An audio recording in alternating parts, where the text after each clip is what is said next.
বেলে মাছ খেতে কার না ভালো লাগে বলেন। আর বেলে মাছটা যদি হয় ভুনা বা চচ্চড়ি, তাহলে তো আর কোনো চিন্তাই থাকে না, কোনো কথাই নেই, বেস্ট হবে ইনশাল্লাহ। তো মেঘ বাদলা দিন, রান্না করব না বলে রান্না করতেই চলে আসলাম, শুরু করে দিলাম রান্না।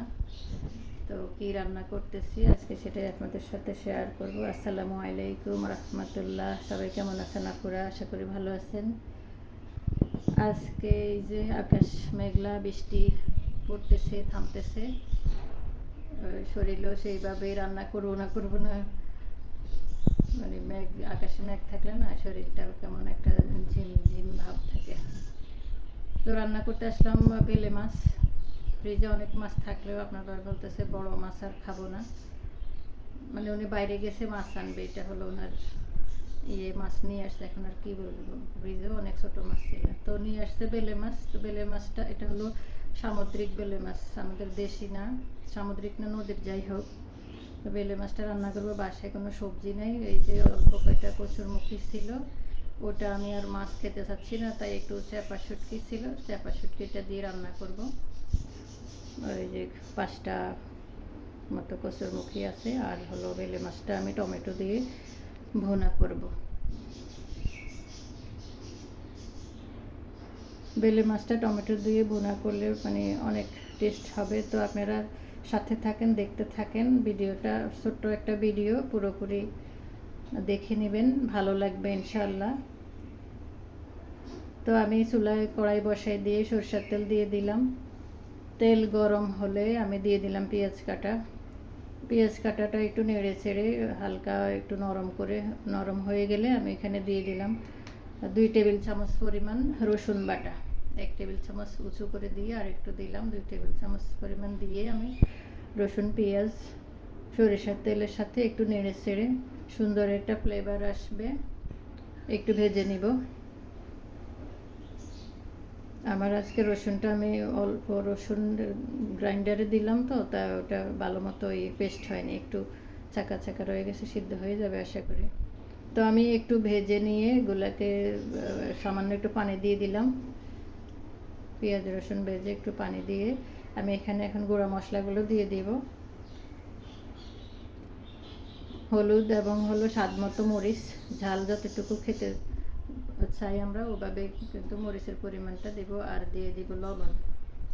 মাছ ভুনাতে একটু ঝাল ঝাল হলে ভালো লাগে, যদি আমার বাসায় বেশি ঝাল খেতে চায় না লোকজন, তো আমি সেইভাবেই দিলাম। আর দিয়ে দিব 1 টেবিল চামচ পরিমাণ জিরের গুঁড়া। আমার জিরের গুঁড়োটা ভাজা, আপনারা কাঁচাও দিতে পারেন বা বাটাও দিতে পারেন, যে যেটা পছন্দ করেন। তো সবগুলো মশলা দিয়ে আমি একটু নেড়ে ছেড়ে মিক্স করে হালকা একটু বলক আসলে আমি এখানে দিয়ে দেব কেটে রাখা টমেটো।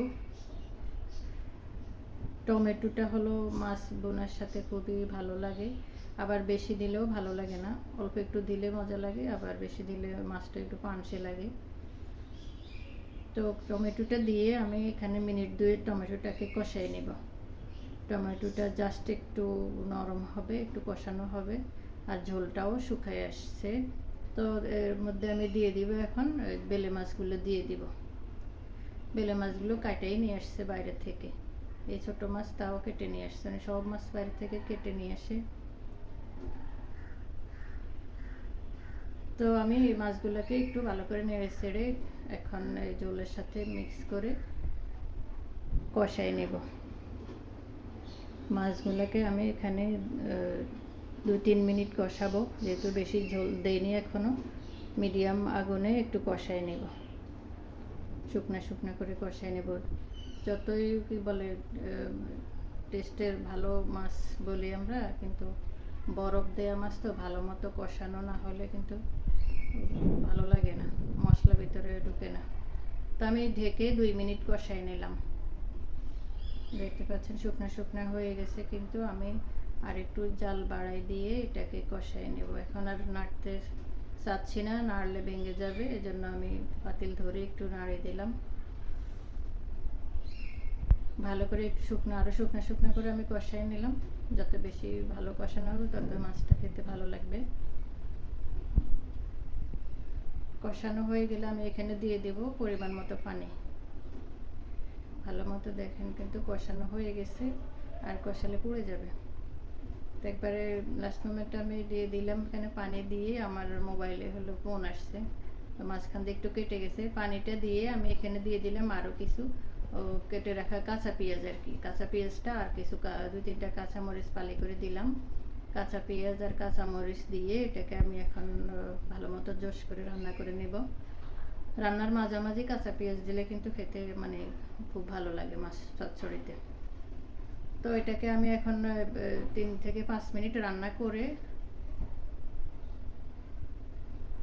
এই তো 5 মিনিটের মতো রান্না করে আমি ঢাকনা সরিয়ে এখানে এখন দিয়ে দেব ধনেপাতা, কাটা ধনেপাতা দিয়ে দেব।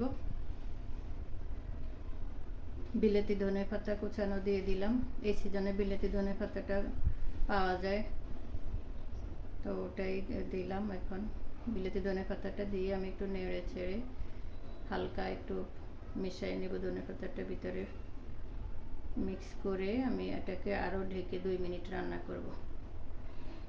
একটু লবণ চেখে দেখব যে লবণটা ঠিক আছে কিনা। এই যে বেলে মাছটা কিন্তু খুব সহজে রান্না হয়ে যায়, রান্না করতে কিন্তু বেশি সময় লাগে না, খেতেও ভালো লাগে। বেলে মাছ সবারই পছন্দ, অ্যাভেলেবল পাওয়া যায় না বাজারে। দেশিটা পাওয়া যায় কিন্তু হলো দাম হলো অনেক হাই থাকে।